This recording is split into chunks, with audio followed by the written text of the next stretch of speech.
Tem jogador que, né, é esse tipo assim do Verratti, é um goleador. Né? Tecnicamente, ele é bom, não é? Né? Ele é bom, tecnicamente ele é bom. Agora, ele é goleador, ele sabe se posicionar dentro da área. Chamou ele para o jogo, tá meio complicado. Ele até que vem, mas meio complicado. Agora, dentro da área, o cara sabe tudo. O cara enxerga o mínimo pedacinho para se posicionar ali para o cruzamento. Esse jogo de hoje, contra o Atlético Paranaense, ele se posicionou bem. Mas os cruzamentos horrorosos. Ou passava direto, ou era curto. Nunca nele. Principalmente o Paê, que, né, tecnicamente é muito bom, sabe lançar uma bola, sabe tocar uma bola, sabe meter uma bola. Ele cruzou 4 vezes no primeiro tempo e não acertou o Verratti. É impressionante, cara. É impressionante. Vou repetir, ou longa demais, que atravessava tudo, e o cara está no meio. Quando o cara estava lá né, pedindo cruzamento para entrar, ele metia ali, curta. Então, matou o Verratti. O Verratti não tocou na bola o jogo todo. Ele brigou contra os zagueiros o jogo todo. E eu vou falar no segundo tempo no gol dele, mas estou discutindo o primeiro tempo, cara. Primeiro tempo. E o primeiro tempo, o time do Vasco jogou bem. Não jogou mal, não. Teve chance de fazer gol? Teve. Teve chance de tomar gol também. Porque o meio do campo não estava marcando bem. O meio do campo com o Gabriel, que a gente já conhece, João Cruz e o Christian, mais o Canóbio, né, porque o Nicão e o Mastroeni ficavam um pouquinho mais na frente. Mas às vezes o Nicão se destacava mais pela ponta para se meter na diagonal e o Mastroeni e o Canóbio é que vinha para o jogo, com os 3 do meio do campo e mais os 2 laterais. Então eles forçaram uma barra danada no meio do campo do Vasco, pressão, e chegavam com facilidade a zaga do Vasco. Aqui teve aos 9 minutos o Adson, que jogou bem também, né? Perde o gol. Ele perdeu o gol, o Adson trouxe. E do lado dele entrava o Verratti. Bora, logo no início do jogo, 9 minutos de jogo. Ele entrou e o Verratti aqui, ele tinha que tocar a bola. Foi querer fazer outra coisa, perdeu o jogo, perdeu o gol. Depois de 18 minutos, essa zaga do Vasco também precisa prestar atenção, porque são 2 zagueiros. Se tiver um aqui pelo meio, vai matar os 2. Mata os 2 se meterem uma bola aqui. Aqui é mais fácil, né? Se cruzar uma bola, meter aqui, que de repente na virada tem a cobertura, ainda vai. Agora aqui no meio, foi o que aconteceu. Thiago Heleno lançou uma bola de lá da quarta zaga. Meteu a bola entre os 2. E o Mastroeni entrou sozinho, se desarrumou, tinha que tocar no Nicão, não tocou, preferiu chutar todo desarrumado e perdeu o gol. Tudo bem, essa foi a jogada. Eu estou discutindo que ele não pode receber essa bola no meio dos 2 zagueiros, cara. Será que isso é difícil de entender? Então eu estou aqui de zagueiro, estou com outro zagueiro aqui, ou ali, e tem um cara aqui no meio. Tem alguma coisa errada aqui, ó. Tem alguma coisa errada. Ou eu encosto nele e sobra ele, ou ele encosta e eu sobro. Nós não podemos ficar aqui, ó. Aí mete uma bola aqui. Se ele dominar e entrar aqui, acabou. Acabou. Ou a gente vai fazer pênalti nele, ou ele vai fazer o gol, ou perder o gol. Mas ele dominou, entrou aqui, zerado, pode correr para o abraço, cara. Esse aqui é o problema. E não é de hoje essa zaga que marca, não vou dizer toda hora, porque vai ficar muito pesado, mas de vez em quando entra num desespero desse. E aí é ruim para todo mundo. Depois teve Nicão com o Gabriel, tocou para o Gabriel veio do meio do campo, de novo, meio do campo, e bateu no gol. Aí teve a primeira bola para o Verratti, de cabeça, que ele tocou e bateu no travessão. Canóbio é outro, estava jogando pra caramba, fazendo tudo, auxiliando o meio do campo bem e apoiando bem. E ninguém conseguia marcar ele. Encosta nele, cara. Encosta nele. Principalmente Hugo Moura, que é o mais marcador. Matheus Carvalho também marca. O Paê não marca ninguém, né? E o Emerson e o Adson é que voltavam um pouco. Agora, Hugo apareceu pelo meio, encosta nele. Né? Porque o Hugo é o cara mais de sobra, mais forte para trombada, né? E ele vem para. Ele é bom jogador, mas ele vem para trombada, porque ele tem corpo, é alto, né? E a gente já conhece ele. Então, resultado. O time do Vasco teve 2, 3 chances, mas o time do Atlético também. Mas o time do Vasco é esse detalhe, né? É esse detalhe. Você, primeiro, né, ponto 1, você tem que se posicionar bem na marcação de defesa, que às vezes o Vasco falha. Já estou explicando. Meio do campo, às vezes vai e não volta. Tem sempre que ter um esperando. Não vai. O de espera fica. Para qualquer coisa, ele ser o primeiro combate. Não adianta ir todo. Né? Mas às vezes está fácil para ir, como estava em alguns momentos, vai embora. E outra coisa, ainda tem o Piton, que o Piton hoje é um dos melhores, se não o melhor, lateral esquerdo aí do país, cara. E ele tá na luta. Ele apoia bem, marca bem, chuta bem, se mete bem na diagonal.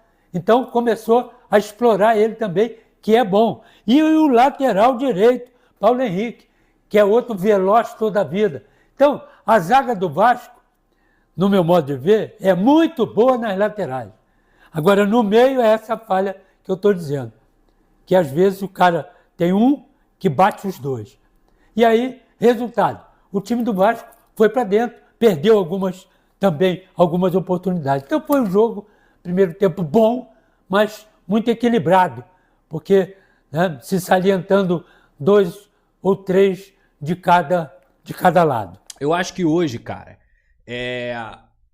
novamente, no primeiro tempo o Vasco fez um jogo ruim para quem tá chegando agora, e nesse jogo ruim, isso tem muito a ver com a saída. O Vasco perdeu suas principais armas. O Vasco afundou o Paulo Henrique na ponta direita e trouxe o Adson pelo meio. Inclusive, isso anulou também as valências do próprio Paulo Henrique, que melhorou muito no segundo tempo. Muito. Fez um segundo tempo perfeito de almanaque, tanto defensivamente quanto ofensivamente também.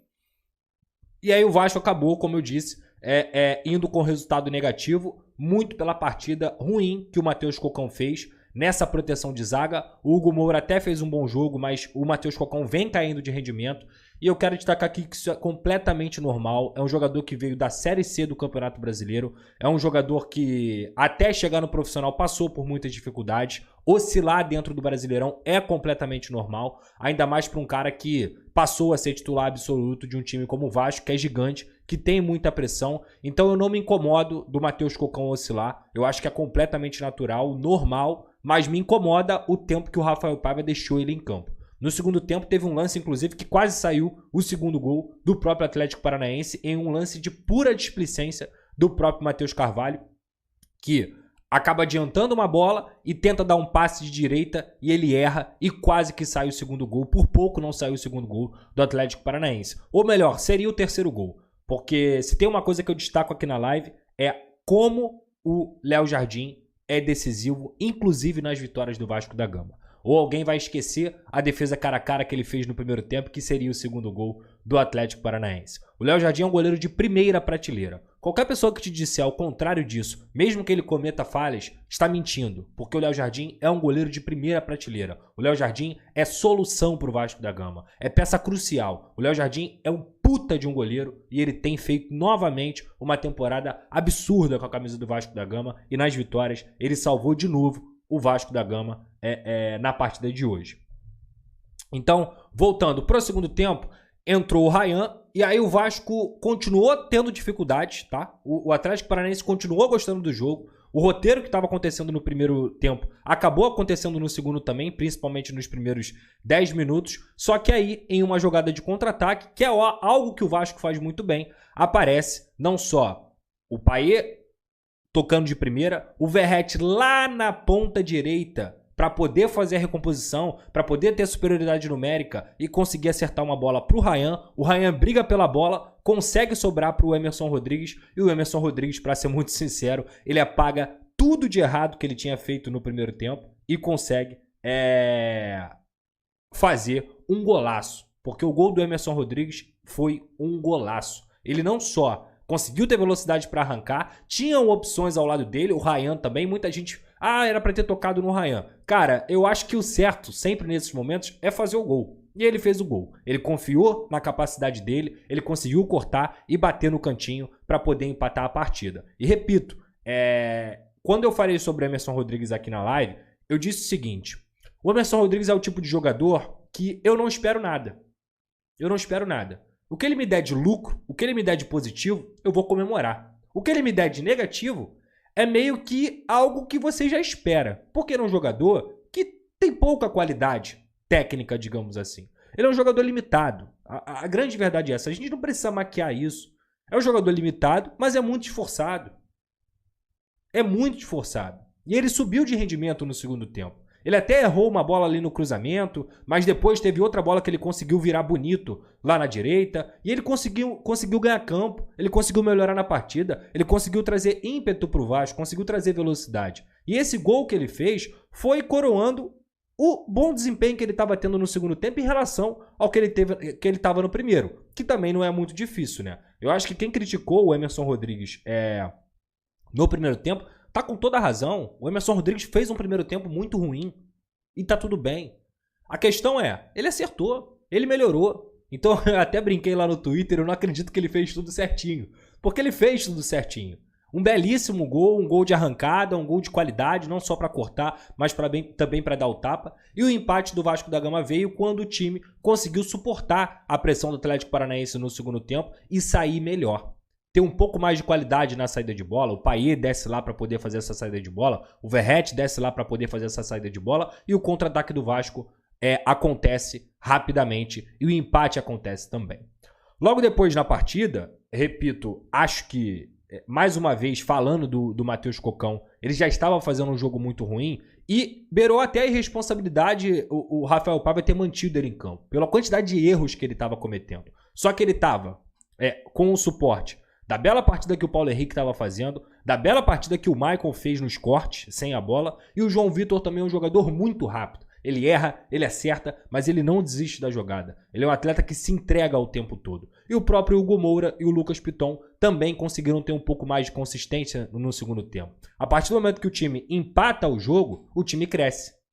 Cresce e, novamente, em uma participação que teve o Lucas Piton afundando na ponta como deve ser, novamente aparecendo na ponta como deve ser, ele tem que estar no terço final do campo. Ele é um jogador inteligentíssimo, ele tem que estar ali para poder concluir as jogadas para o Vasco da Gama ou construir essas jogadas. Ele consegue achar o Payet na esquerda, o Payet cruza e aí tem um lance polêmico que a gente vai comentar aqui. O Hugo Moura faria o segundo gol de voleio e seria o gol da virada do Vasco da Gama em menos de 5 minutos, digamos assim, uma virada muito rápida acontecendo. E aí, galera, que jogo foi esse? O Vasco virou de forma espetacular e o Vegetti mostrou mais uma vez porque é o nosso artilheiro. Se você curtiu essa análise da partida, já deixa o seu like e se inscreve no canal para ficar por dentro de tudo sobre o nosso Vascão. Não se esqueça de comentar o que achou dessa virada histórica. E claro, confiram os links dos nossos parceiros na descrição, eles também estão sempre trazendo conteúdos top sobre futebol. Valeu e até o próximo vídeo.